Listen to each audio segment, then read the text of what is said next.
Mari kita akan bersama-sama tunduk kepala, kita akan berdoa. Tuhan, kami berterima kasih untuk kasih karunia-Mu bagi kami, sehingga Tuhan di tengah situasi yang tidak menyenangkan, kami masih tetap mampu untuk beribadah kepadamu. Terima kasih semua karena anugerah-Mu ya Tuhan. Baik kami yang ada di rumah maupun kami yang ada di gereja, Tuhan berkati kami. Tuhan berkati kami melalui firman-Mu, sehingga melalui firman-Mu kami semakin mengenalkan Engkau. Melalui firman-Mu kami bertumbuh di dalam Engkau, kami semakin mencintai-Mu di tengah-tengah situasi seperti ini. Terima kasih ya Tuhan, di dalam nama Tuhan Yesus kami berdoa. Amin. Mari Bapak Ibu Saudara, saya mengajak kita untuk bersama-sama membuka firman Tuhan yang terdapat di dalam 2 Samuel pasal 24 ayat pertama. Firman Tuhan berkata, "Bangkitlah pula murka Tuhan terhadap orang Israel, sehingga ia menghasut Daud melawan mereka. Firman-Nya, pergilah, hitunglah orang Israel dan orang Yehuda." Amin. Bapak Ibu Saudara, hari ini saya mengajak kita untuk belajar bersama-sama firman Tuhan berkaitan dengan penyakit sampar yang pernah terjadi pada zaman Raja Daud. Namun sebelum kita membahas firman Tuhan ini, saya mengajak kita untuk bisa menyimak beberapa berita yang viral pada hari ini, saudara. Beberapa waktu yang lalu, hari Kamis, saya mengutip sebuah berita yang mengatakan seperti ini. Miris, rumah sakit tak punya cukup kamar, warga Italia banyak yang tewas di rumah. Sungguh saudara, ini berita yang sangat mengenaskan sekali, bahwa banyak korban terus bertambah. Kita juga tidak tahu kapan berakhirnya. Bahkan di Italia banyak orang yang tewasnya di rumah. Kemudian ada berita lain lagi mengatakan Spanyol kewalahan tangani korban corona. Arena skating di Madrid jadi kamar mayat darurat. Tempat bermain anak-anak bisa menjadi kamar darurat untuk mayat. Karena memang rumah sakit dan rumah-rumah duka tidak mampu menampung lagi orang-orang yang meninggal, saudara. Kemudian ada berita juga mengatakan seperti ini, penyebaran virus corona di New York seperti kereta peluru. Wih, saudara, bayangkan seperti kereta peluru. Begitu sangat cepat sekali penyebaran virus corona ini. Bahkan saudara, virus ini tidak melihat siapakah orang itu. Apakah dia orang besar, orang kecil, apakah dia ningrat, apakah dia rakyat jelata, semua kena. Sungguh ada berita menyatakan bahwa Pangeran Charles positif terjangkit virus corona. Semua kita saudara rentan terhadap virus ini. Bahkan ada berita mengatakan Sekjen PBB mengatakan virus COVID-19 ini ancam umat manusia. Jadi virus ini bukan hanya mengancam satu daerah lokal, bukan hanya mengancam suku-suku tertentu, tetapi sudah mengancam seluruh umat manusia. Bayangin Bapak Ibu Saudara, yang ketakutan, yang gentar itu bukan hanya kelompok tertentu, tetapi seluruh dunia gentar. Sesungguhnya ini menjadi hal yang bagi saya pribadi rasanya tidak mungkin. Tetapi kita hari ini menyaksikan bahwa dunia itu bersatu bersama-sama gentar, saudara, terhadap virus ini. Kalau dulu perang itu hanya pada lokasi tertentu saja. Penyakit sampar pada masa lalu itu hanya pada lokasi-lokasi tertentu saja. Seperti flu burung, Ebola, MERS, ya, saudara, dan virus-virus yang lain rata-rata itu hanya lokasi tertentu. Tetapi hari ini itu bisa mencapai seluruh dunia. Wow, saudara. Ini saudara, update corona di dunia pada tanggal 28 Maret. Kasusnya sampai 593.000 kasus. Sembuh 132.000 sembuh. Meninggal 27.000 meninggal. Dan kapan ini berakhir kita tidak tahu, saudara.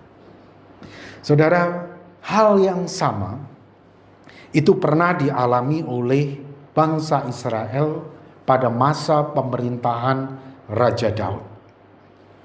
Di dalam 2 Samuel 24 ayat 15, di situ dikatakan, jadi Tuhan mendatangkan penyakit sampar kepada orang Israel dari pagi hari sampai waktu yang ditetapkan. Jadi saudara, Tuhan yang berdaulat.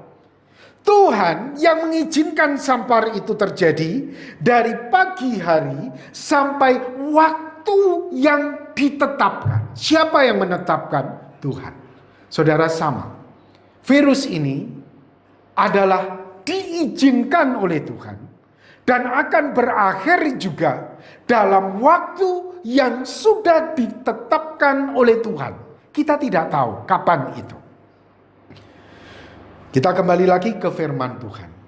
Maka matilah dari antara bangsa itu, dari Dan sampai Berseba, 70.000 orang. Saudara, kematian untuk hari ini corona 27.000 seluruh dunia. Tapi pada waktu itu di Israel, saudara, itu mencapai 70.000 orang. Saudara, tentunya menjadi pertanyaan bagi kita, mengapa Tuhan mengizinkan penyakit sampar menimpa Israel pada waktu itu? Tentunya juga menjadi pertanyaan bagi kita pada zaman sekarang. Mengapa Tuhan mengizinkan virus corona ini menghantui manusia di seluruh dunia? Saudara, kita akan melihat peristiwa yang terjadi pada bangsa Israel. Dan dimungkinkan saya katakan, apa yang terjadi pada bangsa Israel ini juga terjadi pada zaman kita saat ini, sehingga Tuhan mengizinkan virus corona ini menyebar di seluruh dunia.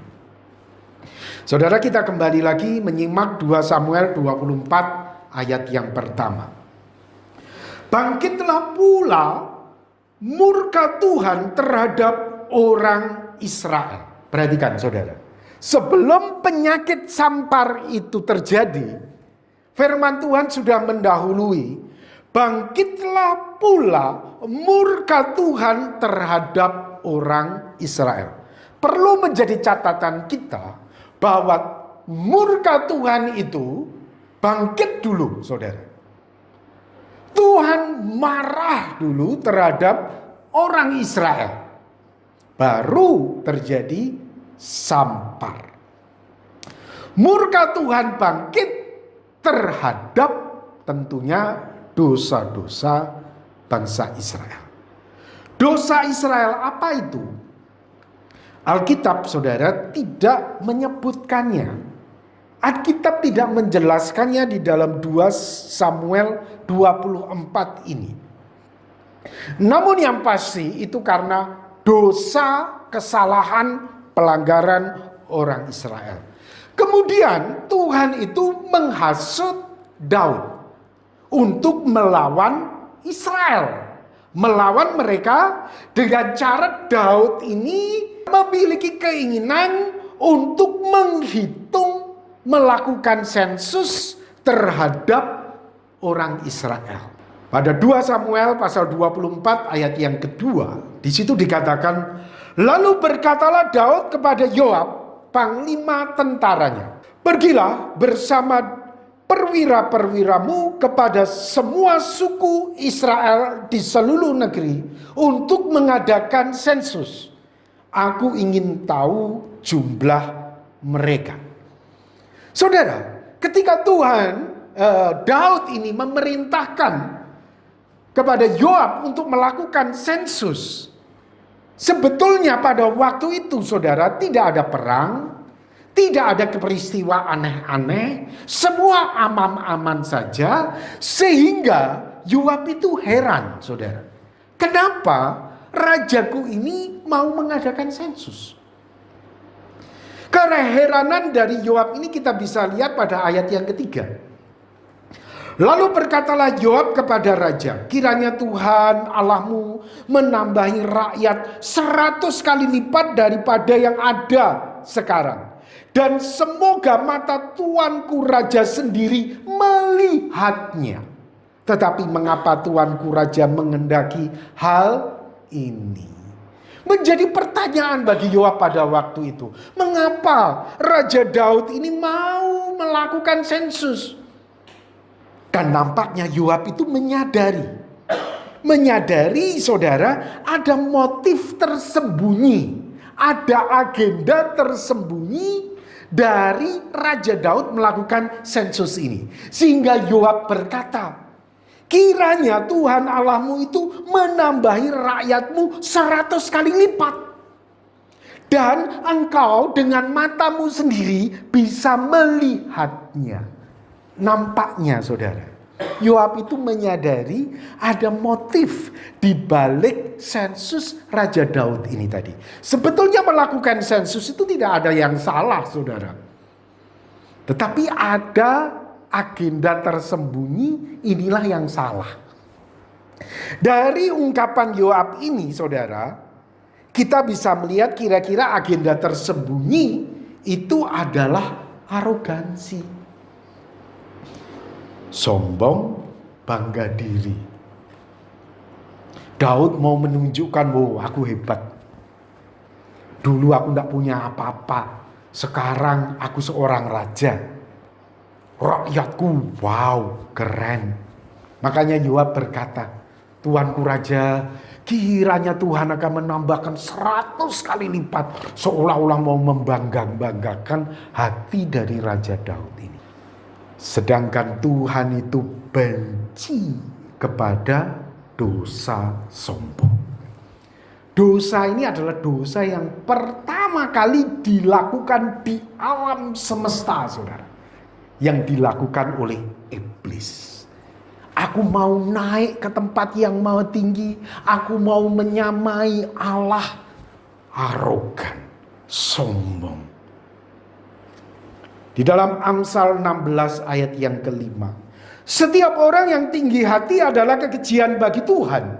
Sungguh ia tidak akan luput dari hukuman. Saudara, orang sombong, orang tinggi hati, itu tidak akan luput dari hukuman.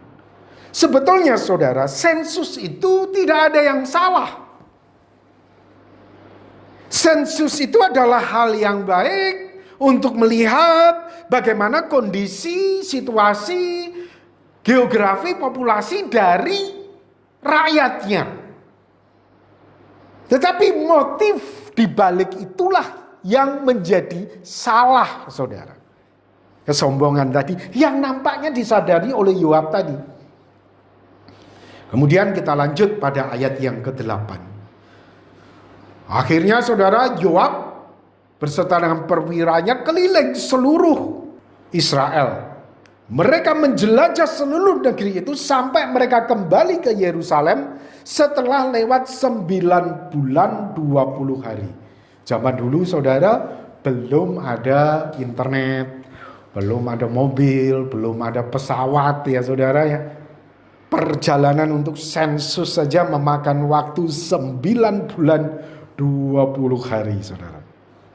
Setelah Yoab memberikan laporan kepada Raja Daud, waduh, digambarkan firman Tuhan berkata apa? Hati Daud itu berdebar-debar. Wow. Betapa dia merasa, saya katakan bangganya, arogannya, saudara. Di dalam ayat 10 di situ dikatakan, tetapi berdebar-debarlah hati Daud setelah ia menghitung rakyat. Lalu berkatalah Daud kepada Tuhan. Namanya orang salah.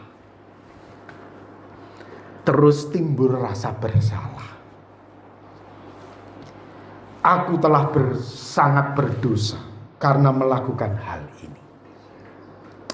Maka sekarang Tuhan, jauhkanlah kiranya kesalahan hamba-Mu, sebab perbuatanku itu sangat bodoh.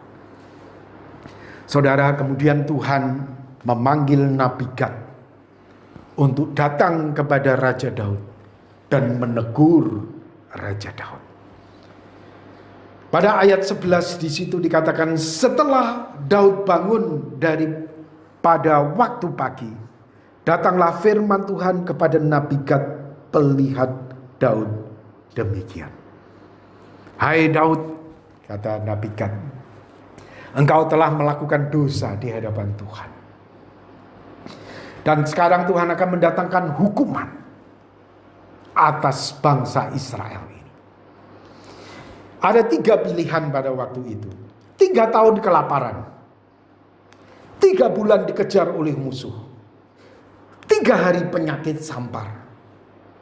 Saudara, akhirnya Daud memilih yang ketiga. 3 hari penyakit sampar menimpa orang Israel. Dan betul saudara, malaikat maut menghampiri mereka dan membuat 70.000 orang tewas pada waktu itu. Semua peristiwa ini diawali dari murka Tuhan yang bangkit terhadap Israel. Jadi Tuhan itu murka dulu terhadap Israel. Kemudian Tuhan itu memakai Raja Daud untuk menjalankan murkanya melalui Daud menyadari juga akan dosa-dosa dan kesalahannya. Karena tentunya timbul di dalam pikiran kita, saudara, apa dosa Israel sehingga padahal itu kan kesalahan dari Raja Daud. Padahal saudara, kalau kita baca, itu dimulai dosa Israel dulu, bukan dosa atau dinyatakan oleh Raja Daud. Sebetulnya saudara, dosa dari Raja Daud ini, saya katakan itulah cermin dari dosa bangsa Israel, sombong. Saudara tentu ingat dengan peribahasa ini ya. Buah jatuh tak jauh dari pohonnya. Sifat anak tidak jauh berbeda dari orang tuanya. Dan saya katakan saudara, ini juga berlaku bagi seorang raja terhadap rakyatnya. Seperti Alkitab mengatakan ketika Raja Ahab berkuasa, Raja Ahab ini membangun Baal, saudara. Dewa Baal dibangun, dewa Asyera dibangun. Akhirnya apa yang terjadi? Orang Israel, rakyatnya ikut menyembah dewa Baal, dewa Asyera. Sehingga Tuhan itu marah kepada mereka, saudara. Itu dimulai dari siapa? Pemimpinnya. Pemimpinnya curang, anak buahnya juga semua pada curang. Pemimpinnya ngakali, kasih teladan ngakali, anak buahnya semua juga ngikut ngakali semua, saudara. Saya kira itulah sebetulnya yang terjadi dengan bangsa Israel pada waktu itu. Alkitab menyebut dosa Raja Daud. Dan itu juga dimungkinkan mencerminkan dosa bangsa Israel yang menyebabkan murka Tuhan itu bangkit. Saya katakan orang Israel pada waktu itu tidak ada perang, hidupnya aman-aman saja. Saudara, semuanya baik-baik saja, berjalan dengan damai sejahtera. Mungkin saja mereka menjadi sombong, saudara. Dan mereka tidak perlu Tuhan. Mereka hidup dengan gaya hedonisme. Mereka terus mengumbar hawa nafsunya. Mereka tidak peduli lagi beribadah. Mereka tidak peduli lagi mencari Tuhan. Mereka sombong. Dan itulah yang terjadi, saudara. Di dalam ayat 16 di situ dikatakan, ketika malaikat Tuhan mengacungkan tangannya ke Yerusalem dan memusnahkannya, maka menyesallah Tuhan karena malapetaka itu. Lalu ia berfirman kepada malaikat yang mendatangkan kemusnahan ke bangsa itu, cukup. Saudara, menyesal di sini kita bisa pahami bahwa Tuhan itu sedih. Bahwa hati Tuhan itu pedih. Tuhan itu tidak dengan rela hati menganiaya orang Israel, saudara. Sebetulnya hati Tuhan itu berat karena dosa mereka. Saudara, sama. Tuhan izinkan corona hari ini terus menyebar. Saya kira bukan berarti Tuhan itu, saudara, kemudian senang. Tidak. Saya yakin Tuhan itu juga sedih, saudara. Hati itu tidak tenang begitu ya. Seolah-olah kalau kita mau gambar, aku itu tidak rela sebetulnya untuk menganiaya kamu. Aku itu tidak rela sebetulnya untuk, tapi kamu itu memang sombong. Kamu itu memang harus dimurkai. Saudara, kalau baca di dalam Ratapan 3 ayat 33. Karena tidak dengan rela hati yang menindas dan merisaukan anak-anak manusia. Dia tidak rela. Saudara, saya yakin Tuhan izinkan, saudara, semua ini terjadi.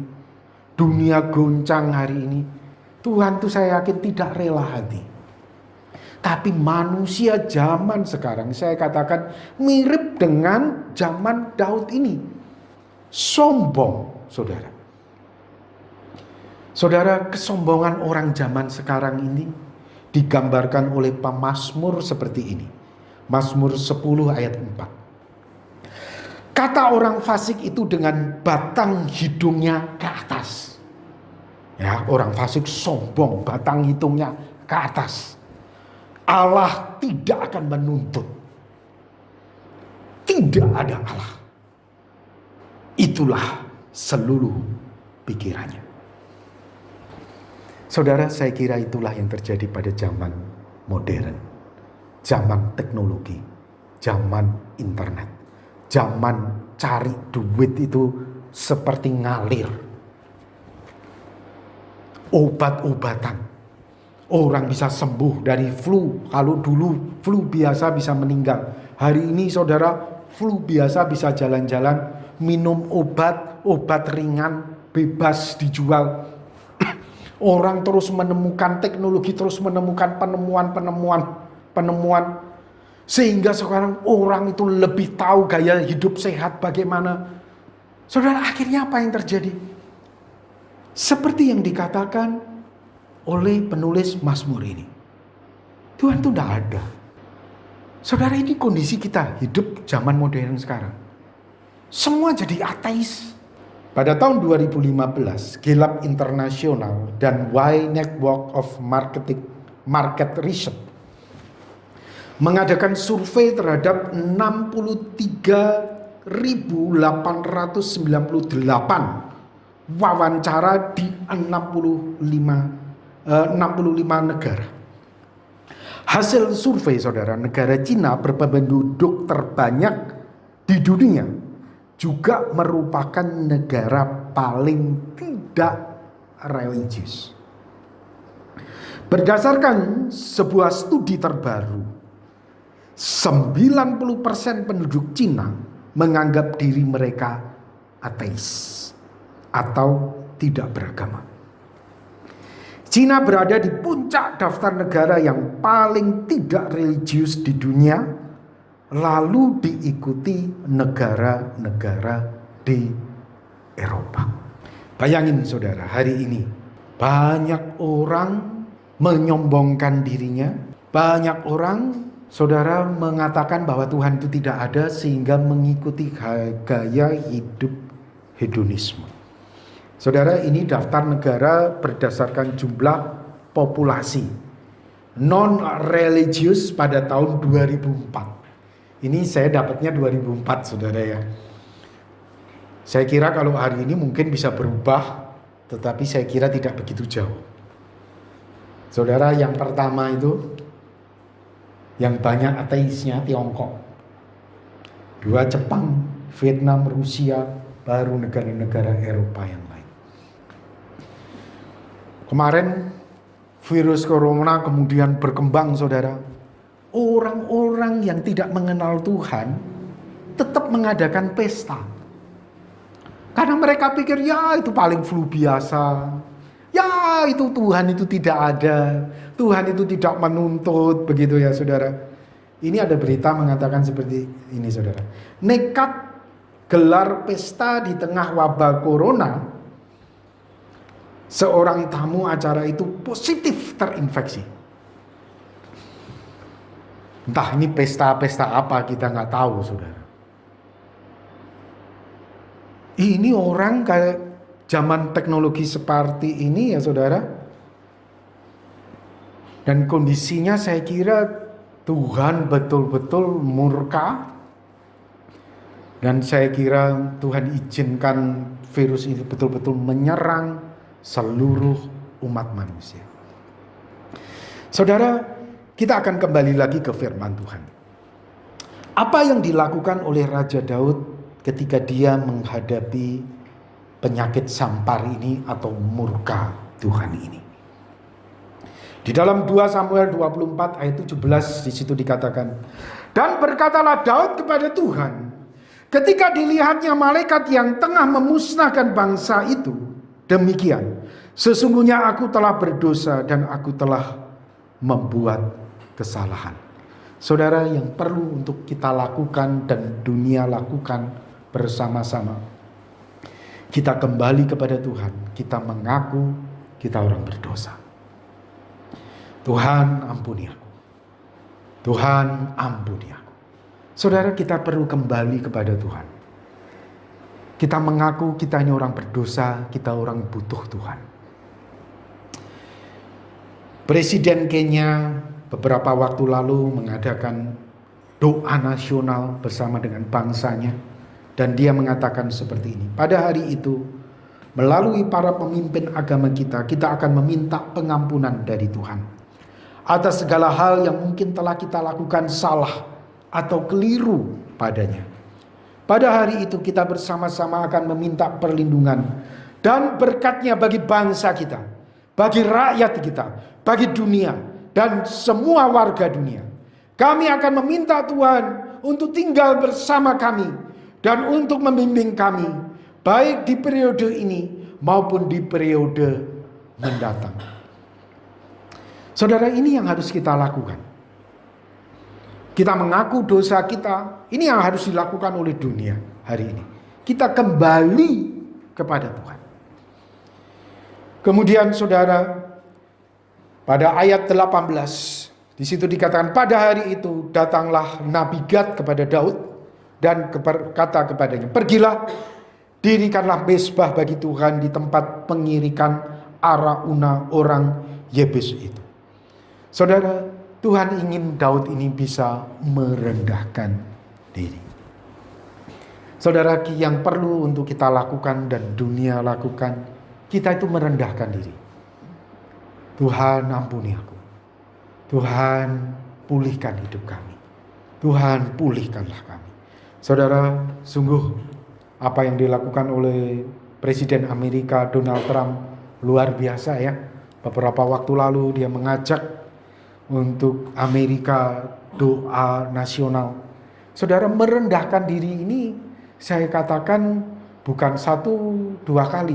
Namanya merendahkan diri itu berarti saudara betul-betul kita itu secara harga diri itu rendah saudara. Betul-betul Tuhan, betul-betul saudara kita itu tidak ada apa-apa di hadapan Tuhan. Saudara, itu yang harus kita lakukan dan dunia lakukan supaya Tuhan itu bisa menggantikan wabah ini. Kemudian saudara, Daud hendak mendirikan mezbahnya di tanah dari Arauna. Ada ayat 24 di situ dikatakan, tetapi berkatalah raja kepada Arauna, bukan begitu, melainkan aku mau membelinya daripadamu dengan membayar harganya. Saudara, pada waktu itu Arauna tahu Raja Daud mau mempersembahkan kurban di tanahnya. Arauna itu mau donasi kepada Raja Daud. Tuanku Raja, tanah ini kuberi sama kamu. Aku juga punya lembu-lembu. Semuanya itu ku kasih buat kamu. Semua kurbankan itu semua. ku kasih. Tapi Daud berkata apa saudara? Bukan begitu, melainkan aku mau membelinya daripadamu dengan membayar harganya. Saudara, yang perlu kita lakukan, yang pertama tadi mengaku dosa. Yang kedua, merendahkan diri. Yang ketiga, yang perlu untuk kita lakukan dan dunia lakukan hari ini. Apa? Bayar harga. Bayar harga. Daud berkata, sebab aku tidak mau mempersembahkan kepada Tuhan Allahku korban bakaran dengan tidak membayar apa-apa. Sesudah itu Daud membeli tempat pengirikan dan lembu-lembu itu dengan harga 50 sikal perak. Bayar harga. Saudara, itu yang harus kita lakukan. Bayar harga. Saudara, beberapa hari ini banyak selebritis dan perusahaan startup yang menggalang donasi. Ini beritanya. Untuk tangani dampak corona. Donasinya banyak, masuk semua. Tapi ada netizen bertanya, saudara. Mereka pribadi keluar enggak? Mereka pribadi mau bayar harga enggak? Justru kita menyaksikan, waduh, ada 17 konser yang saya dibatalkan. Aduh, sayang duitnya. Mereka mau bayar harga enggak? Saudara, Daud itu dapat donasi. Tapi Daud tidak memanfaatkan donasi itu. Ini untuk Tuhan. Aku harus bayar harga. Aku harus keluar. Daud menolak donasi itu, saudara, dari Araunah. Dan Daud keluar sendiri. Ada netizen berkata, daripada kamu begitu dapatnya juga sedikit, mending jual aja mobil Mercy-mu. Mobil Mercy-mu kan banyak. Maukah kamu jual mobil Mercy-mu satu saja? Saudara, mau enggak kita bayar harga? Saudara, yang dibutuhkan hari ini, saudara, selain pengakuan dosa, selain kita merendahkan diri, kita secara pribadi itu berani bayar harga. Apalagi situasi ini, saudara, kalau terus berkepanjangan, dampak ekonominya sangat besar. Saya tidak tahu ya sampai kapan ini berakhir.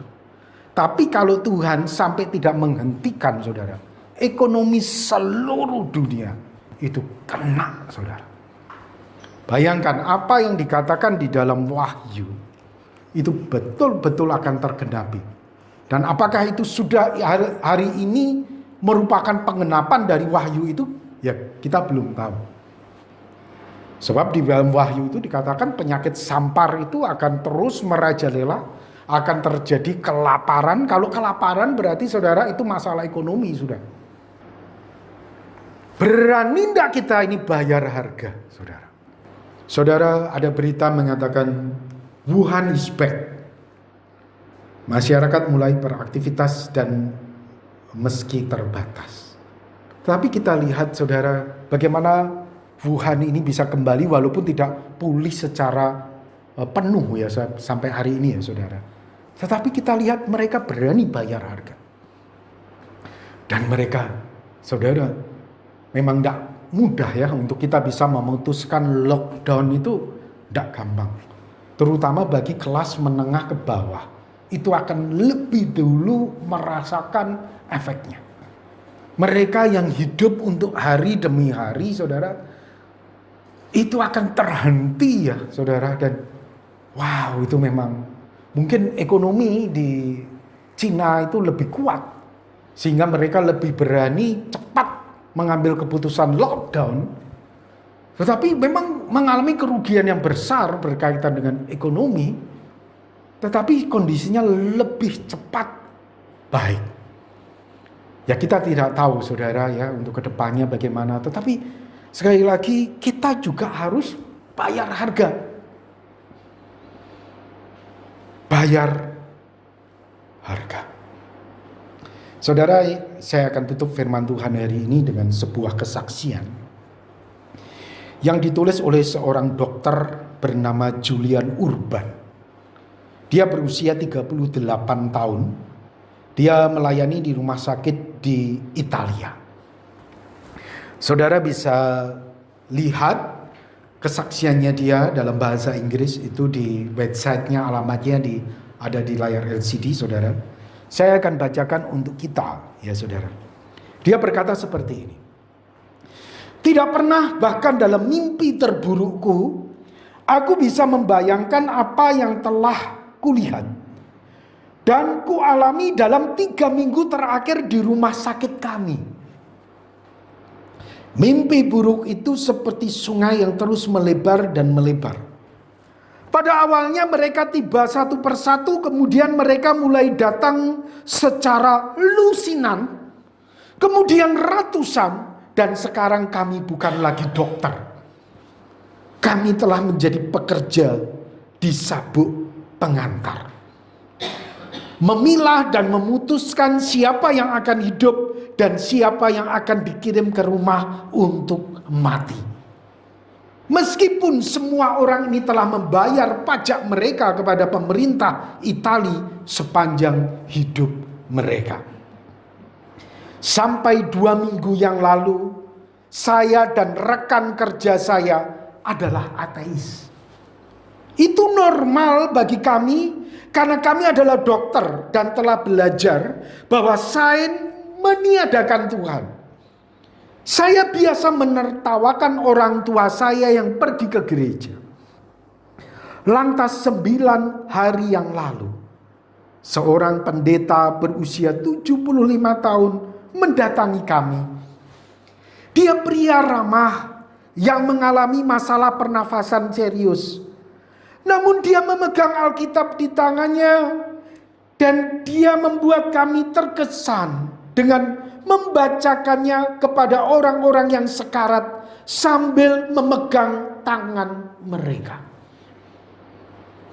Kami semua dalam keadaan putus asa secara fisik dan emosi. Ketika kami memberi waktu untuk mendengarkannya, sekarang kami harus mengakui kami sebagai manusia telah mencapai batas kami. Tidak ada lagi yang bisa kami lakukan dan setiap hari semakin banyak orang meninggal. Kami kelelahan. 2 dari kolega kami telah meninggal dan yang lain telah terinfeksi. Kami mengakui bahwa kami telah tiba pada titik akhir dari apa yang dapat kami lakukan. Kami sungguh membutuhkan Tuhan. Kami mulai meminta pertolongannya setiap saat. Kami punya waktu beberapa menit. Kami berbicara satu sama lain dan kami tidak percaya bahwa kami yang sangat ateis sekarang mencari kedamaian dan meminta Tuhan untuk menolong kami setiap hari melawan virus ini demi membantu orang sakit. Kemarin pendeta berusia 75 tahun itu meninggal. Meski dia sendiri berada dalam situasi yang buruk, dia berhasil membawa kami damai sejahtera. Di saat kami telah berhenti untuk berharap, sangat lelah dan hancur, menghadapi lebih dari 120 orang meninggal dalam 3 minggu terakhir. Pendeta itu telah kembali kepada Tuhan dan kami akan mengikutinya segera jika keadaannya tidak berubah di sini. Sudah 6 hari saya tidak pulang ke rumah. Saya tidak dapat mengingat apa makanan terakhir saya. Dan saya menjadi sadar betapa tidak bergunanya saya di bumi. Tetapi saya ingin membantu orang lain sampai nafas terakhir. Saya senang telah kembali kepada Tuhan. Sementara saya dikelilingi oleh penderitaan dan kematian orang-orang yang terinfeksi. Saudara, yang Tuhan inginkan manusia itu kembali kepada Dia. Dunia dengan teknologinya, dunia dengan segala kesenangan dan kemegahannya, kembali kepada Tuhan. Saudara, mungkin yang terjadi dengan bangsa Israel Ini juga yang sedang terjadi pada kita pada zaman sekarang. Mari saudara, ini hal yang bagi saya juga tidak mungkin. Saya juga tidak membayangkan. Kalau perkiraan saudara, kalau lihat kondisi seperti ini bukan 1-2 bulan saudara. Ini satu kondisi yang betul-betul mengguncang seluruh dunia. Ini flu yang awalnya dianggap sebagai flu biasa, ya, sekarang begitu sangat mematikan, saudara. Dan semuanya itu ada di dalam kedaulatan Tuhan. Mari kita, dunia ini, kita kembali kepada Tuhan. Kita yang ateis, kita kembali kepada Tuhan. Kita yang selama ini hidup hedonisme, egois, kita kembali kepada Tuhan. Saudara, mari kita mengaku dosa kita. Mari kita merendahkan diri. Mari kita bayar harga. Bukan cari donasi, saudara. Bayar harga dari diri kita sendiri. Kita persembahkan itu kepada Tuhan. Amin. Mari kita akan berdoa bersama-sama.